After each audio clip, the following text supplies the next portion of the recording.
ओम श्री शक्ति नमः। ओम श्री शक्ति नमः। ओम श्री शक्ति नमः। ओम श्री शक्ति नमः। श्रीमन्नारायण नमः। श्रीमन्नारायण नमः। श्री विष्णु पुराण चतुर अंश पहला अध्याय वैव सवत मनु के वंश का विवरण। श्री मैत्रेय जी बोले, हे भगवान, छठ क्रम में प्रवृत्त रहने वाले पुरुषों को जो जो जो करने चाहिए उन संपूर्ण नित्य नैमित्तिक कर्मों का आपने आपने वर्णन कर दिया। हे गुरु,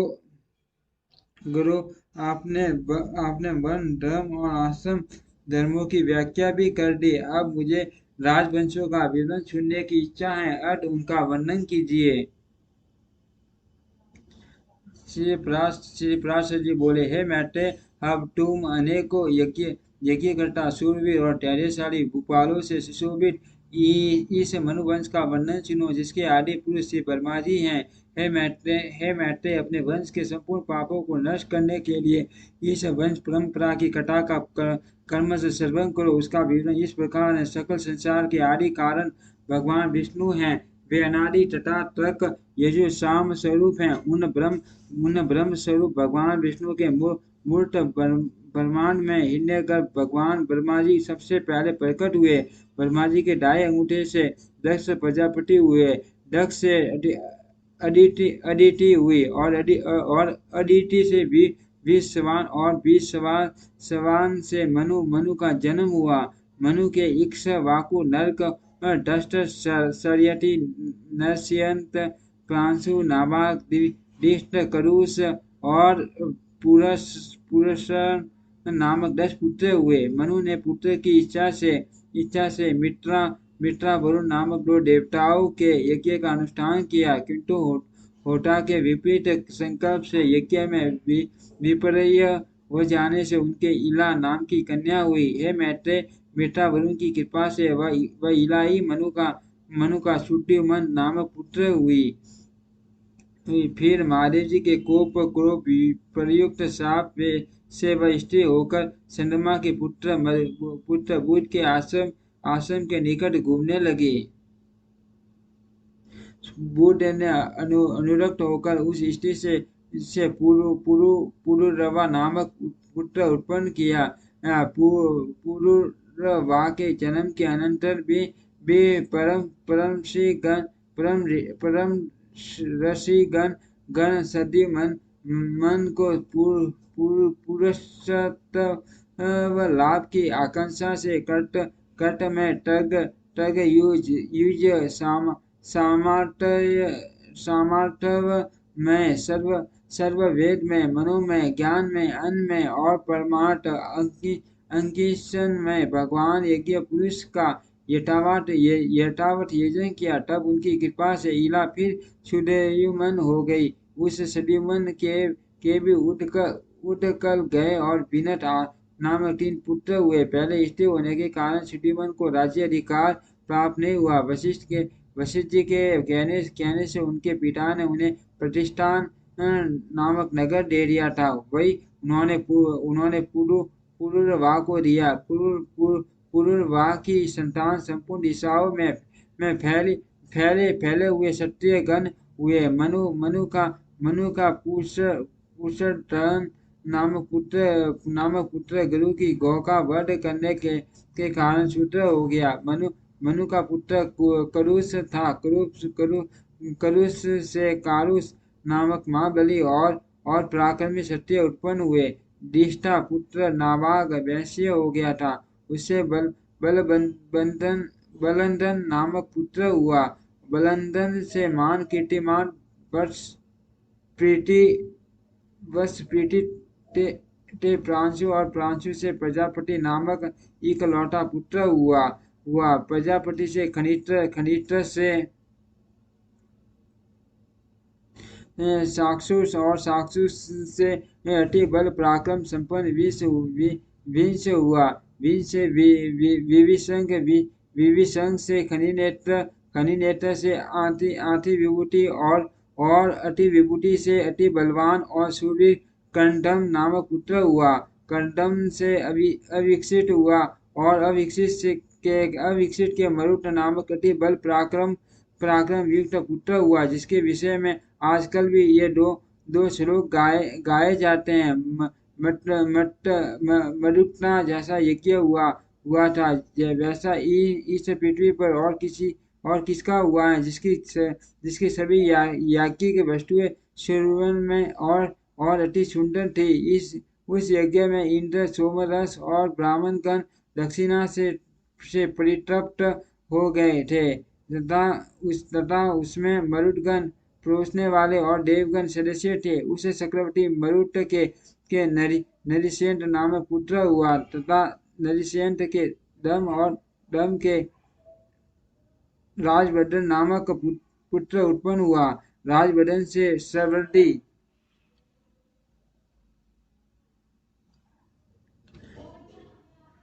सुवर्दी से केवल से सुदर्ती का जन्म हुआ। सुदर्ती से नर से संत और संत से केवल हुआ। केवल से बंधुमान से वेगवान से बुध से टर्न बिंदु, तथा टर्न बिंदु से पहले तो इलविला नामक की एक कन्या हुई थी, किंतु पीछे अलम्बुसा नाम की एक सुंदरी अप्सरा उस पर अनुरक्त हो गई। उससे टर्न बिंदु के विशाल नामक पुत्र हुआ, जिसने विशाल नाम की पूरी बसाई। विशाल का पुत्र हेमचंद्र हुआ। हेमचंद्र का चंद्र का दुर्माक्ष का संजय का सदैव, और सदैव का पुत्र कर्षाश्व हुआ। कर्षाश्व के सोमदत्त नामक पुत्र हुआ, जिसने 100 अश्वमेध यज्ञ किए थे। उससे जन्म में हुआ। जन्म में जय से सुमिता का जन्म हुआ। ये सब विशाल वंशीय राजा हुए। इनके विषय में यह श्लोक प्रसिद्ध हैं। टन बिंदु के पश्चात से विशाल वंशीय समस्त राजा लोग दीर्घायु, महात्मा, वीर्यवान और अति धर्मपरायण हुए। मनुपुत्र शरयती के सुकन्या नाम वाली एक कन्या हुई, जिसका विवाह सवयन ऋषि के साथ हुआ। शरयती के आनत नामक एक परम धार्मिक पुत्र हुआ। आनत के रेवत नाम का पुत्र हुआ, जिसने कुशस्थली नाम की पुरी में रहकर अनंत देश का राजभोग किया। रेवता भी रावत कुकंची नामक एक अति धर्मात्मा पुत्र था, जो अपने 100 भाइयों में सबसे बड़ा था। उसके रेवती नाम की एक कन्या हुई। महाराज रावत उसे अपने साथ लेकर ब्रह्मा जी से यह पूछने के लिए कि यह कन्या किस वर के योग्य है, ब्रह्मलोक को गए। उस समय ब्रह्मा जी के समीप हा और हु नामक दो गंधर्व अधिष्ठान नामक दिव्य गान गा रहे थे। वहाँ गान संबंधी सीता, दक्षिणा और दाती नामक मार्ग के परिवर्तन के साथ उनका विलक्षण गान सुनते हुए अनेकों युगों के परिवर्तन काल तक ठहरने पर भी रावत जी को केवल एक मूर्ति बिठा सा मालूम हुआ। गान समाप्त हो जाने पर रावत ने भगवान कमल योनि को प्रणाम कर उनसे अपनी कन्या के योग्य वर पूछा। भगवान ब्रह्मा ने कहा, तुम्हें जो वर अभिमत हो उन्हें बताओ। तब उन्होंने भगवान ब्रह्मा जी को पुनः प्रणाम कर अपने समस्त अभिमत वरों का वर्णन किया और पूछा कि इनमें से आपको कौन वर पसंद है, जिसे मैं ये कन्या दूं। इस पर भगवान कमल योनि कुछ शीत झुकाकर मुस्काते हुए बोले, तुमको जो वर अभिमत है, उनमें से तो अब पृथ्वी पर किसी के पुत्र पौत्रादि संतान भी नहीं है, क्योंकि यहाँ गंधर्वों का गान सुनते हुए तुम्हें कई शत्रु युग बीत चुके हैं। इस समय पृथ्वी तल पर 28वें मनु का शत्रु युग प्राय समाप्त हो चुका है, तथा कली युग का प्रारंभ होने वाला है। अब तुम अपने समान अकेले ही रह गए हो।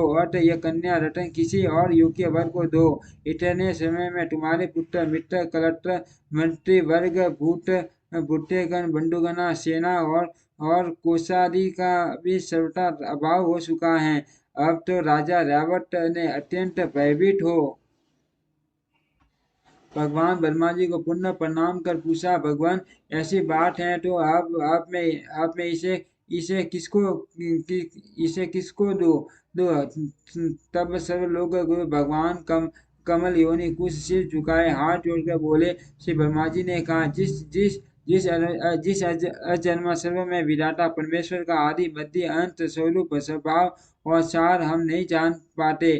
काल काला काला मूर्त मुटारी मैं काल भी जिसकी जिसकी विभूति के परिमाण का कारण नहीं हो सकता, जिसका जन्म और मरण नहीं होता, जो सनातन और सर्वदा एक रूप है तथा जो नाम और रूप से रहित है, जिस असीट की कृपा से मैं प्रजा का उत्पत्ति करता हूँ, जिसके क्रोध से उत्पन्न हुए रुद्र सृष्टि का अंत करता है तथा जिस परमात्मा के मध्य में जगत जगत स्थितिकारी विष्णु रूप पुरुष का प्रादुर्भाव हुआ है,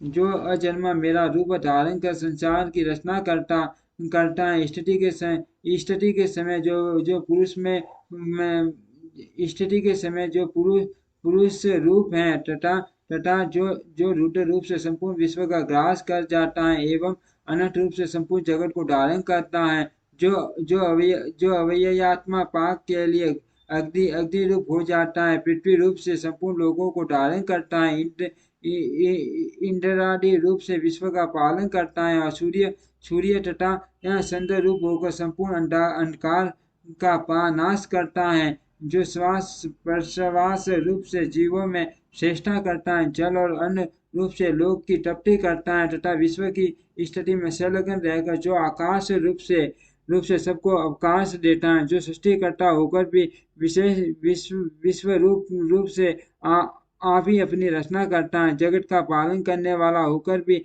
आप ही पालित होता है तथा श्रृंगारकारी होकर भी स्वयं ही सहट होता है, और जो इन तीनों पृथक इन अविनाशी आत्मा है जिसमें ये जगत स्थित है, जो आदि पुरुष जगत स्वरूप है और इस जगत के ही आश्रित तथा स्वयं बूझ हैं। हे नरपटे संपूर्ण भूतों का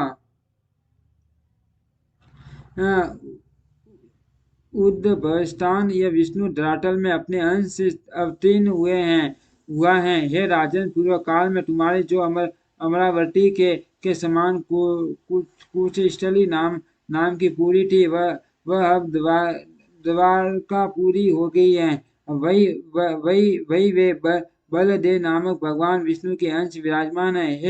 हे नरेंद्र, तुम ये कन्या उन माया मानस श्री बल देव जी को प्रतिरूप से दो। ये बल देवी संसार में अति प्रसन्नीय है और तुम्हारी कन्या भी स्त्रियों में रतन स्वरूप है, और इनका योग सर्वथा उपयुक्त है। श्री पार्षद जी बोले, भगवान ब्रह्मा जी के ऐसा कहने पर प्रजापति रावत पृथ्वी तल पर आए तो देखा कि सभी मनुष्य छोटे कुरुम अल्प तेजो में अल्प वीर्य तथा विवेकहीन हो गए हैं। अतुल बुद्धि महाराज रावत ने अपनी कुशस्थली नाम की पूरी और ही प्रकार की देखी तथा स्पष्टी पर्वत के समान जिनका वक्ष स्थल है, उन भगवान हलायुधों को अपनी कन्या दे दी। भगवान बलदेव जी ने उसे बहुत ऊंची देखकर अपने हल के अग्रभाग से दबाकर नीची कर दी। तब रेवती भी तत्कालीन अन्य स्त्रियों के समान छोटे शरीर की हो गई। तदंतर राम जी ने महाराज रेवत की कन्या रेवती से विधि पूर्वक विवाह किया तथा राजा भी कन्यादान करने के अनंतर एकादशी से तपस्या करने के लिए हिमालय पर चले गए। इति श्री विष्णु पुराणे चतुर्थ अंशे प्रथमो अध्यायम्। ओम श्री शक्ति नमः। ओम श्री शक्ति नमः।